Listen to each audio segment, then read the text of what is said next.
नमस्कार। पुष्पांजलि वेदांग पीठ में आपका हार्दिक स्वागत है। आज हम जो मनुष्य के चरित्र होते हैं 4 प्रकार के, उनका वर्णन करेंगे। इन चरित्रों का जानना इसलिए ज़रूरी है कि जब भी हम किसी के हस्तरेखा देखें या सामुद्रिक शास्त्र के हिसाब से उनके और अंगों का वर्णन देखें तो उसके पहले उस व्यक्ति का चरित्र जान लेना बहुत ज़रूरी है। उसके अनुसार ही हम जब साम्य करके और निर्णय देंगे तो वो सही सटीक निर्णय होगा। तो 4 प्रकार के जो मानव पाए जाते हैं, उनकी प्रकृति पाई जाती है, उनके आचरण जो पाए जाते हैं वो हैं, सबसे पहला आचरण है सशक, और दूसरा आचरण है मृग, और मृग के बाद में तुरग, और तुरग के बाद जो है वृषभ प्रकार का आचरण होता है। आइए सबसे पहले इनके हम सामान्य गुणों का वर्णन करते हैं। सामान्य गुण मतलब जैसे कि जो हमारे सशक वाले जो जातक होते हैं वो वर्तमान कलयुग में प्रायः नहीं पाए जाते हैं। होते भी हैं तो बहुत रेयरेस्ट टू रेयरेस्ट होते हैं। जैसे कि हमारे स्वामी शंकराचार्य जी, आदि शंकराचार्य जी महाराज हुए, वो जो है सशक श्रेणी के थे। तो ऐसे और भी कई उदाहरण हैं, लेकिन प्रायः वो कम पाए जाते हैं।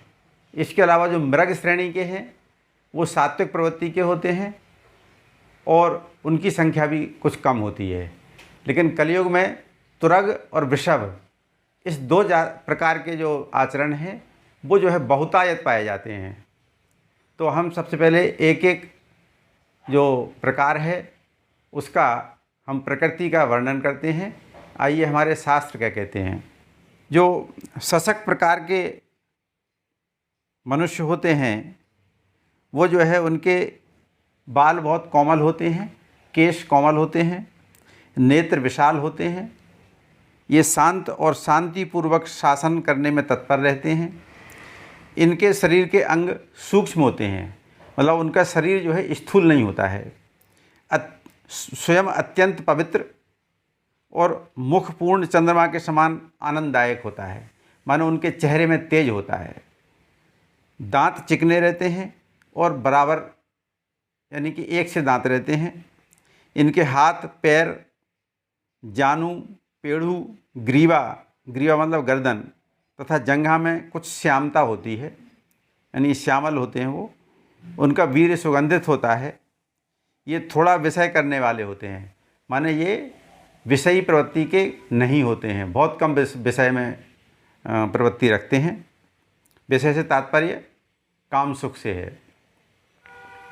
एक स्थान में रहने पर भी 4 कोस मतलब लगभग 6 किलोमीटर इतनी दूरी तक इनकी सुगंधी फैली रहती है।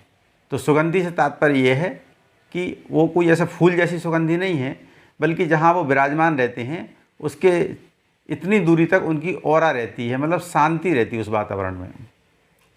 ये युग के आदि और अंत में पैदा होते हैं, ऐसा शास्त्र कहता है। और इनकी जो आयु है वो 38 वर्ष के लगभग होती है, यानी कि इनकी आयु कम होती है। इसका पीछे कारण क्या है? इसके पीछे आध्यात्मिक कारण है। ये चूँकि पिछले जन्म के काफ़ी पुण्यार्थी जीव होते हैं, तो कलयुग में हम लोगों को मार्गदर्शन देने के लिए अवतरित होते हैं, और मार्गदर्शन देने के बाद में इस कलयुग को वो छोड़ के चले जाते हैं, क्योंकि जो जानते हैं कि संसार मोह का कारण है, इसमें नाना प्रकार के दुख हैं, इसलिए उन्हें ये रास नहीं आता है, वो अतिशीघ्र छोड़ के चले जाते हैं। इसलिए हमारे जो भी श्रेष्ठ विद्वान हुए हैं इस श्रेणी के, जो सशक श्रेणी के थे, वो अल्पायु रहे हैं। जैसे कि आदि शंकराचार्य की आयु भी केवल 32 वर्ष ही रही थी, और स्वामी विवेकानंद भी कम समय तक ही इस संसार में रहे हैं, क्योंकि वो जान जाते हैं कि ये संसार निरर्थक है और यहाँ पर पाप होना एक स्वाभाविक क्रिया है, इसलिए वो अधिक समय तक इस संसार में रहना पसंद नहीं करते हैं। अगर मान लो उनके विवाह होता है तो इन्हें थोड़ी संतान होती है, मतलब संतान भी बहुत कम होती है यदि विवाह करते हैं तो, और इन्हें जो है देव पुरुष कहा जाता है। तो इस प्रकार से सशक जो प्राणी हैं यानी मानव हैं, वो जो है देव मानव कहलाते हैं। ये इनके जो है सामान्य लक्षण हैं। अब दूसरे प्रकार के जो हैं वो मृग जाति के पुरुष हैं। उनके जो सामान्य लक्षण हैं उनको सुनिए।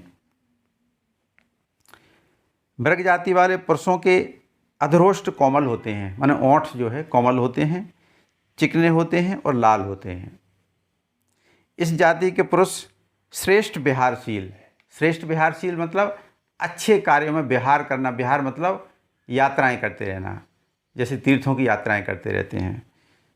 हंसकर बोलने वाले होते हैं, पुकारते ही लौटकर देखते हैं और आगमन के उत्सुक होते हैं, यानी जब उनके पास कोई पहुंचता है तो उसका आगवानी जो है ये बड़े खुशी होकर प्रसन्नता हो पूर्वक करते हैं। उनका करतल खंड व पूर्ण त्रिकोण से युक्त होता है, माने उनका जो करतल खंड मतलब खंड या पूर्ण त्रिकोण, मतलब उनका जो हाथ होता है ये करतल है। इस करतल को देखिए, इसको हथेली बोलते हैं करतल को। इसमें जो है एक पूर्ण या खंड त्रिकोण, जैसे ये जो है यहाँ पे आप देख रहे होंगे, थोड़ा पास में देखिएगा, एक त्रिकोण दिखाई देगा, यहाँ पर त्रिकोण दिखाई दे रहा है। देखिए ये रेखा एक यहाँ से चली, यहाँ हुई, इसके बाद में ये रेखा यहाँ गई और एक रेखा ये यहाँ से भी चली हुई है। ऐसे करके जो है एक त्रिकोण दिखाई देता है। वो खंड भी हो सकता है, खंड मतलब हो सकता है बीच में रेखा टूटी हो, लेकिन त्रिकोण अवश्य बनता है। सुंदर कमल के समान नेत्र होते हैं। मुखारविंद उनका अति मनोहर होता है, माने उनको चेहरे को देख करके हमारे मन को प्रसन्नता होती है, मनोहर हैं वो। और हाथ पैर कोमल होते हैं उनके। उनका शरीर ना बहुत मोटा होता है और ना बहुत पतला होता है, माने उनका शरीर सामान्य होता है। हृदय तिल से अंकित होता है, माने उनके हृदय में जो है यहाँ पर तिल पाया जाता है।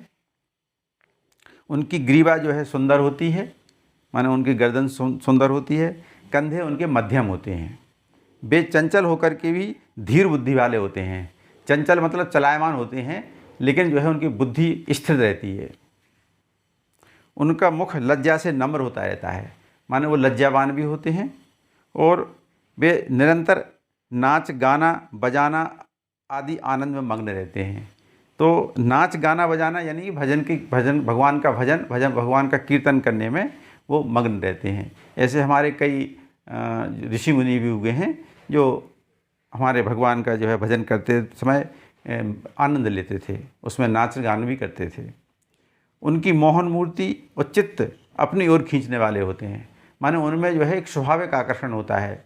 जब हम ऐसे व्यक्तियों का दर्शन करते हैं तो हमें उनके प्रति आकर्षण होता है। जैसे भगवान कृष्ण हैं, उनके जब उनके मुखमंडल को देखते हैं तो वो आकर्षण एक ऐसा होता है कि हमें स्वाभाविक रूप से बड़ी प्रसन्नता होती है और लगता है कि इनके चरणों में गिर जाएं। इस प्रकार से उनमें आकर्षण होता है। और प्रसन्नता की मूर्ति रहते हैं, माने हमेशा प्रसन्न होते रहते हैं। उदार चित्त वाले होते हैं, दयावान होते हैं। उन्हें अपने कुल का अभिमान करने वाले होते हैं। कुल का अभिमान से तात्पर्य होता है कि हर व्यक्ति को अपने स्वयं का जो है अभिमान मतलब घमंड नहीं है, बल्कि इस बात का ज्ञान रहना चाहिए कि हम किस कुल में उत्पन्न हुए हैं, तो उस कुल के अनुसार हम कार्य कर रहे हैं या नहीं कर रहे हैं। तो ऐसे व्यक्तियों को अपने कुल की मर्यादा का हमेशा ध्यान रहता है। हमेशा प्रिय बोलते हैं और उत्तम बोलते हैं। अनीति से डरते हैं, यानी गलत कार्यों को नहीं करते हैं। गुरु और साधु से हमेशा नम्र होकर के साम्राज्य यानी कि लक्ष्मी को, ऐश्वर्य को प्राप्त करते हैं। माने ऐसे लोग जो है, ऐसे पुरुष, महापुरुष कह सकते हैं इनको, वो गुरु और साधु से ही जो है ऐश्वर्य प्राप्त करते हैं। यानी जब गुरु के शरण में जाते हैं तो इनको महालक्ष्मी का भंडार और सब प्रकार का ऐश्वर्य प्राप्त हो जाता है। मृग पुरुष हमेशा विहार विषयक वार्ता करते हैं और उसके अंत में उत्तम रस पाते और पशु पक्षियों को देख करके शीघ्र ही प्रसन्न होते हैं। यानी कि कहने तात्पर्य यह है कि विहार विषयक वार्ता करते रहते हैं। विहार से तात्पर्य होता है जगह जगह पर जाना, इसका नाम विहार है। और शुभ कार्यों के लिए जाना, तो शुभ कार्यों के लिए वो यात्रा करते रहते हैं। और पशु पक्षियों को देखकर शीघ्र प्रसन्न मतलब प्रकृति से वो प्रेम करते हैं। इस प्रकार से जो है जो पुरुष हैं ये द्वितीय श्रेणी के हैं, जो कि हमारे संसार में पाए जाते हैं। अभी भी कई जगह होंगे। और ऐसे लोगों के यदि दर्शन हो जाते हैं तो संत दर्श जिम पातक तरई, यानी कि ऐसे लोगों का दर्शन करने से भी हमारे पाप नष्ट हो जाते हैं। अब तीसरे प्रकार के हैं तुरग। तुरग जाति के पुरुष, जाति से मतलब यहाँ संस्कार या कर्म है। तुरग जाति के पुरुष घमंडी होते हैं, झगड़ालू प्रवृत्ति के होते हैं, कुटिल होते हैं। कुटिल मतलब सामने कुछ कहना और सामने बड़ाई करना और पीछे बुराई करना, यानी ऐसे कुटिल होते हैं। माता पिता के प्रति जो है वो धर्म के रहित होते हैं, मतलब माता पिता के प्रति जो उनके कर्तव्य हैं उनका पालन नहीं करते हैं। हिंसक होते हैं, निर्दयी होते हैं, ऊंची नीची बेडौल शरीर होता है उनका। परिश्रमी तो होते हैं, परिश्रमी होते हैं, साथ साथ में लोभी होते हैं, निडर भी होते हैं, कामी होते हैं, हठी होते हैं। हठ मतलब किसी बात पर जिद पे अड़ जाते हैं। मलिन स्वभाव होता है, माने स्वभाव उनका स्वच्छ नहीं होता। अपने शरीर का पालन करने वाले होते हैं, माने सबसे पहले उन्हें अपना शरीर के बारे में याद रहता है कि मुझे भोजन करना है, कोई खाए या ना खाए, कोई भूखा रहे तो रहे, पहले मेरा पेट भरना चाहिए, ऐसा उनका स्वभाव होता है। आश्रय के रक्षक होते हैं, लेकिन जो उनके आश्रय में पहुंच जाए तो उसकी रक्षा करने में भी वो तत्पर रहते हैं। अधिक संतान से युक्त होते हैं, माने इनकी संतानें भी अधिक होती हैं। उत्साह युक्त, चंचल, लंबे और मोटे दांतों से युक्त और रंग बिरंगे होते हैं। इनकी माताएं प्रायः बाल्यकाल में या तो मृत्यु को प्राप्त होती हैं या इन्हें माता का सुख नहीं मिलता है। इनके रक्षक माता पिता, लड़के लड़कियां, भाई बहन प्रायः अधिक संख्या में होते हैं। संकलन में सब प्रकार से उनकी संख्या, लड़का लड़कियों की यानी भाई बहनों की संख्या अधिक होती है। इनके पुत्र जो होते हैं वो कुछ ऐसे होते हैं जो समय से रह के पहले मृत्यु को प्राप्त होते हैं, और एक भाई बहना हमेशा उनके साथ ऐसा रहता है, एक भाई या बहन में से, जिससे वो जो है विशेष प्रेम करते हैं और उससे सुख प्राप्त करते हैं। तुरग जाति के पुरुष प्रायः धन आदि संपत्ति से युक्त होते हैं, माने ये धनवान होते हैं, रूपवान होते हैं, सम्मान भी प्राप्त होता है इनको संसार से, लेकिन कभी कभी इनको अपनी पत्नी का वियोग होता है। इस प्रकार से जो है ये तुरग जाति का सामान्य फल है। इसके अलावा जो हमने पहले मृग बताया है, तुरग बताया है और आगे वृषभ बताएंगे, इनमें भी चार चार प्रकार के भेद हैं। तो ये सामान्य गुण हैं, भेद की दृष्टि से कुछ कुछ गुणों में परिवर्तन होता है, लेकिन सामान्य रूप से उनके गुण ये पाए जाते हैं। अब तुरग के बाद में जो वृषभ है, वृषभ का जो फल है वो सुनिए। वृषभ जाति वाले पुरुषों के मस्तक बड़े होते हैं, नेत्र उनके साधारण होते हैं, बाल उनके मोटे होते हैं और बालों की प्रकृति जो है कठोर होती है, मतलब उनके बाल नरम नहीं होते, कठोर बाल होते हैं। इस शारीरिक परिश्रम करने वाले होते हैं, क्योंकि इनके शरीर में शक्ति पर्याप्त होती है तो शारीरिक परिश्रम करने में सक्षम होते हैं और प्रत्येक कार्य को करने के लिए तुरंत तैयार हो जाते हैं। जाति के अभिमान से रहित, माने इन्हें इस बात का नहीं है कि हमारा क्या कर्तव्य है, वो जो है भान नहीं रहता और अकर्तव्य को भी जो है कर बैठते हैं। और अधिक भोग की इच्छा होती है इनकी, माने इनको जो भी भोग जिनमें सुख मिलता है उसको अधिक से अधिक चाहते हैं कि हमारे लिए शारीरिक, मानसिक, धन का, स्त्री का अधिक से अधिक भोग जो है सुख मिले, ऐसा इनकी इच्छा रहती है हमेशा। इनके कानों में बाल होते हैं, छाती इनकी चौड़ी होती है, दांत इनके कुछ छोटे होते हैं, हाथ की रेखाओं और पैर की रेखाएं जो है कुछ स्थूल होती हैं, माने मोटी रेखाएं होती हैं हाथ पैर की। शरीर गौर होता है, इनका गौर वर्ण होता है। अन्य प्रकार के जो वृषभ हैं उनमें इनका वर्ण अलग भी आया है, लेकिन यहाँ सामान्य जो बताए रहे हैं वो यह है कि गौर वर्ण होता है। कुटुंब के पालने के लिए, माने कुटुंब के पालन करने के लिए ये जो है उचित अनुचित प्रकार के किसी प्रकार से भी जो है धन की प्राप्ति करने का प्रयास करते हैं।